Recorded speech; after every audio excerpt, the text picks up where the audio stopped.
بسم اللہ الرحمن الرحیم۔ السلام علیکم ورحمۃ اللہ وبرکاتہ۔ دعاؤں کی قبولیت میں رکاوٹ کیوں ہوتی ہے؟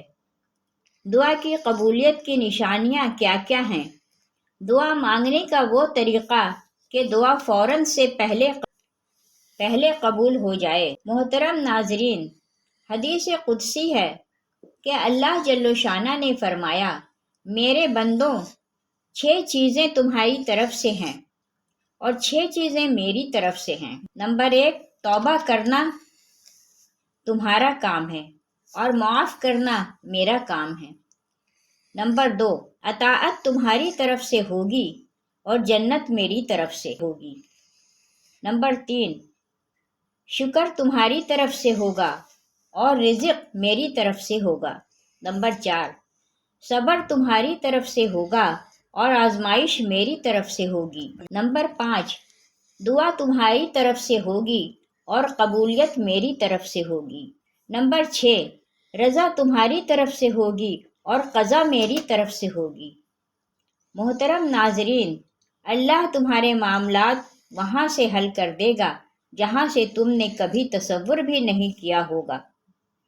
زندگی بس امتحان ہے، ایسا امتحان جہاں خوشیاں بھی ہیں اور غم بھی، جہاں یقین بھی ہے اور خوف بھی ہے۔ تمہیں لگتا ہے کچھ بھی ٹھیک نہیں ہو رہا، مگر تم نہیں جانتے کہ جو ہو رہا ہے وہی بہتر ہے۔ تم غلطی کر سکتے ہو، مگر جو تمہیں یہاں لایا ہے وہ تمام غلطیوں سے پاک ہے۔ اگر اس نے غم سے بہت کچھ لیا ہے تو بہت کچھ ایسا بھی دیا ہے جس کے تم قابل نہیں تھے۔ وہ تمہیں ایسی مشکل گھڑی میں جہاں تمہیں سب کچھ ناممکن نظر آتا ہی اسی لیے ہے کہ تاکہ تم جان سکو کہ سب کچھ نصیب یا وقت نہیں ہوتا۔ محترم ناظرین، اگر یہ 2 نشانیاں تمہیں نظر آئیں تو سمجھ لو کہ اللہ کی طرف سے تمہاری ناممکن دعا پر کن فیکون لکھا جا چکا ہے اور ان قریب تمہیں حیرت انگیز معجزات کا دیدار کروانے والا ہے۔ جان رکھو، دعاؤں کی قبولیت کی 3 بڑی نشانیاں ہیں۔ بعض دفعہ چیزیں کتنی ناممکن نظر آ رہی ہیں، لیکن یاد رکھو کہ معجزے ہوتے ہیں ان خاص لوگوں کے لیے جن کے کچھ خاص عمل اللہ سے کن کہلوا ہی لیتے ہیں۔ ایک روایت سے ثابت ہے، مومن کے ایمان کا پتہ صرف اس کی آزمائش میں چلتا ہے۔ جب وہ ہر طرح سے دعا کر لیتا ہے مگر اثر نہیں دیکھتا اور نا امیدی کے 1000 اسباب کے باوجود امیدوار آس کا دیا جلائے رکھتا ہے، یہی وہ خوش نصیب ہے جو جلد اللہ کی رحمت پا لیتا ہے۔ جانتے ہو تمہاری دعاؤں کی قبولیت میں رکاوٹ کی بڑی وجہ کیا ہے؟ کہ تم اللہ پر توکل کرنے کے بجائے صرف اسباب پر نظر رکھتے ہو، اور جب یقین اسباب پر کرتے ہو تو تم اللہ کو اپنے مسئلوں سے نکال دیتے ہو، پھر اللہ بھی تمہیں اسباب کے رحم و کرم پر چھوڑ دیتا ہے۔ یاد رکھو، ایک تمہارا پلان ہے اور ایک اللہ کا۔ جب تمہارا کوئی پلان تمہاری تمام کوششوں کے بعد بھی ممکن نہ ہو سکے تو اللہ کے پلان پر بھروسہ کرو۔ اور قرآن کریم میں اللہ جل شانہ خود فرماتا ہے، اور جو کوئی اللہ پر بھروسہ کرے تو اللہ اس کا کام بنانے کے لیے اکیلا کافی ہے، اور وہی ہنساتا ہے اور وہی رلاتا ہے۔ بس تم اللہ کو یاد کرتے رہنا اور اس سے مانگتے رہنا، کیونکہ اس کی یاد شکر ہے اور اس کو بھول جانا کفر ہے۔ تم چاہو تو دعا کا تسلسل بڑھا لو اور چاہو تو مایوس ہو کر بیٹھ جاؤ، چاہو تو سجدوں کو طویل کر لو اور چاہو تو رک جاؤ۔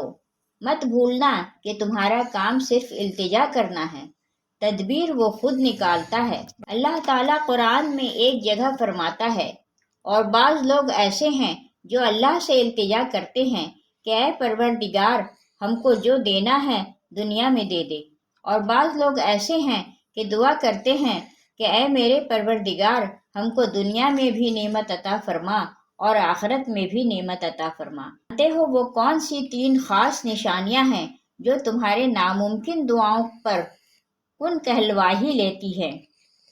تو یاد رکھو کہ جب تم دوسروں کے سکھ کی دعا کرتے ہو تو اللہ کے فرشتے اللہ سے تمہارے صبر کی دعا کرتے ہیں۔ جب تم کسی کے راستے سے پتھر اٹھاتے ہو تو تمہارے راستے کا پتھر اٹھا لیا جاتا ہے۔ جب تم دوسروں کے لیے آسانی پیدا کرنے لگتے ہو تو اللہ تعالیٰ تمہارے ہر کام میں آسانیاں پیدا فرما دیتا ہے، اور تمہارے منہ سے نکلی ہوئی باتوں کو بھی اللہ قبول فرماتا ہے۔ اللہ جل شانہ قرآن پاک میں خود ارشاد دے رہا ہے کہ کہہ دو میرے بندوں سے کہ تم اپنے پروردگار کا خوف دل میں رکھو، اور بھلائی انہی کے لیے ہے جنہوں نے اس دنیا میں بھلائی کی ہو، اور اللہ کی زمین بہت وسیع ہے، اور جو لوگ صبر سے کام لیتے ہیں ان کا ثواب انہیں بے حساب دیا جائے گا۔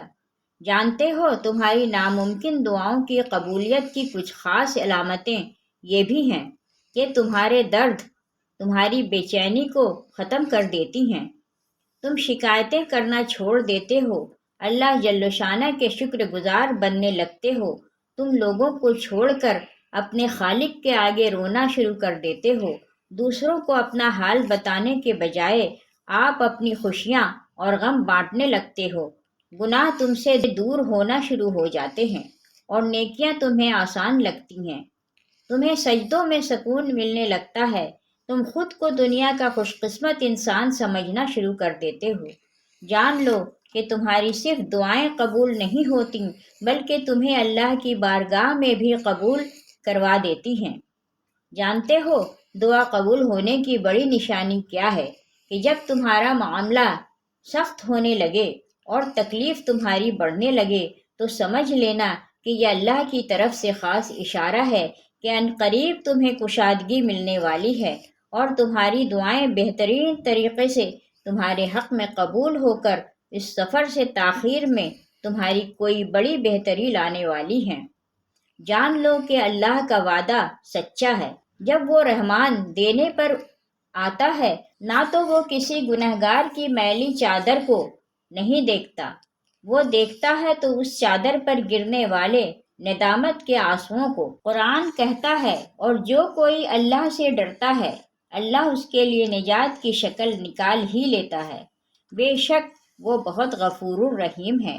ہر وہ آنسو جو آسمان کو دیکھ کر گرتا ہے وہ تمہاری تقدیر بدلنے کی طاقت رکھتا ہے، اور اگر آج تمہارے دل میں یہ سوال آ رہا ہے کہ اللہ جل شانہ میری ہر تدبیر کے باوجود بھی میری کیوں نہیں سن رہا، تو سنو، اللہ تعالیٰ خود تم سے کہہ رہا ہے کہ دنیا میں جو تمہیں دینے کے لیے وقت مقرر ہے۔ جانتے ہو جب تم اپنا درد اللہ سے رات کی تنہائی میں بیان کرتے ہو تو اللہ تمہارے گناہ معاف کر کے اپنی رحمت کے وہ اسباب بنانا شروع کر دیتا ہے جو تمہاری دعاؤں کی قبولیت کا سبب بنتے ہیں۔ یاد رکھو تم بے خودی کے عالم میں خود ایک کائنات، تم خود کو کبھی کمزور اور اکیلا مت سمجھنا بلکہ یقین اور توکل کی ڈگر کو تھامے رکھنا، کیونکہ جلد ہی وہ مقام آنے والا ہے جب اللہ تمہاری پوشیدہ دعاؤں کا خوبصورت جواب دے کر عنقریب تمہارے حق میں معجزہ خاص کرنے والا ہے۔ محترم ناظرین، کچھ چیزیں بس دعاؤں کی محتاج ہوتی ہیں، پھر فرق نہیں پڑتا کہ دنیا رکاوٹ بنے یا پھر مقدر۔ جب دعا مخلص دل سے نکلتی ہے تو دعا اس کے حق میں قبول کر لی جاتی ہے یا اس دل کو صبر دے دیا جاتا ہے۔ تمہارا یقین ہی تمہیں زندہ رکھتا ہے۔ جب ساری امیدیں اللہ سے وابستہ کر لی جائیں تو ہار جانے کا ڈر کیسا؟ جو جنگ اللہ کے ساتھ مل کر لڑی جاتی ہے تو اس میں شکست کبھی نہیں ہوتی۔ جس کا کوئی خیال نہیں کرتا اس کا اللہ خیال رکھتا ہے، اور اس کی آغوش سے بہترین اور محفوظ جگہ تو کوئی بھی نہیں۔ زندگی کو اپنے مطابق بنانے کی کوشش کرنے والے احمق ہوتے ہیں۔ تم اللہ کے مطابق جینا سیکھ جاؤ، پھر وہ تمہارے مطابق زندگی کو بنا دے گا۔ جو دنیا اپنے آپ میں ہی بکھری ہوئی ہے تمہیں کیسے سمیٹے گی، تو تم اس کی طرف لوٹ آؤ جو ایسے سمیٹ لیتا ہے کہ پھر کوئی توڑ نہیں سکتا۔ بس وہی ایک تمہارا ہے تو تم بھی اس کے بن جاؤ، جگ تمہارا بن جائے گا۔ زندگی ابھی بھی باقی ہے، راہیں بھی نکلیں گی اور بہت سے نئے دروازے بھی کھلیں گے، منزلیں بھی ملیں گی اور معجزے بھی ہوں گے، داستانیں بھی مکمل ہوں گی اور دعائیں بھی قبول کر لی جائیں گی۔ تمہیں وہ سب ملے گا جس کے ملنے کا تم سوچ بھی نہیں سکتے۔ تمہارا اتنا طویل سفر طے کر کے یہاں تک آنا اور صبر کرنا کچھ بھی بے مقصد نہیں ہے۔ تمہیں اس کا صلہ ضرور ملے گا، اور یوں ملے گا کہ تم راضی ہو جاؤ گے۔